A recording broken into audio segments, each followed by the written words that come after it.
So, the next thing that happened on Monday Night Raw, we get to the next segment of the night. But before we talk about Pat McAfee and stuff, we got to talk about Rusev. So, yeah, there was a video package from Rusev talking, and yeah, he was talking about how he fell into the abyss and how he wasted all his talents and stuff, how he left WWE and everything. But then he was talking about how he fought through it all and he came back to the WWE and everything after losing himself, and he says that he is going to go after the people that's wasting their talent away. So yeah, that's what he was saying there. He says that he's the Redeemer and all that.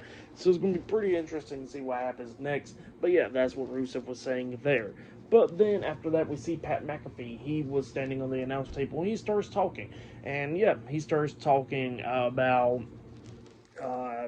about himself, and he was talking about how he was a bum at one point, how he had to work his way up and all that. He's been giving to the community and all that stuff, into every community, millions of dollars and everything. So yeah, that's what Pat McAfee was talking about, and he says that he's there to leave the earth and in a better place and all that once he passes away and all that. And he says that he's a loyal fucking friend. So yeah, that's what he says there. He actually says that, but they bleeped out the word and all that stuff when Pat McAfee said it. So yeah, that's what happened there. And yeah, Pat McAfee pretty much says that he wants a Gunther reinstated and all that so he can fight Gunther. And he calls out Nick Aldis to come out there. And Nick Aldis comes out there and he says that he can't make that happen tonight. But then he says that, he can have a match against Gunther at Backlash in an unsanctioned match. So yeah, that's what he tells Pat McAfee, and Pat McAfee accepts. So yeah, that's what happened there. Pat McAfee would be taking on Gunther at Backlash.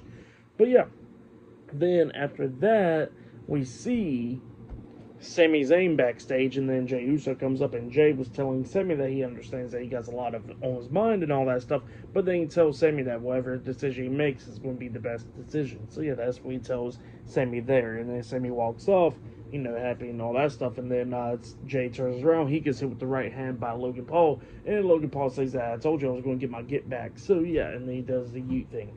But yeah, that's what happened there. Logan Paul lays out Jey Uso backstage. But yeah, next we'll be hearing from Seth Rollins and Sami Zayn up next on Raw. So yeah, I'll see you guys later. Till then.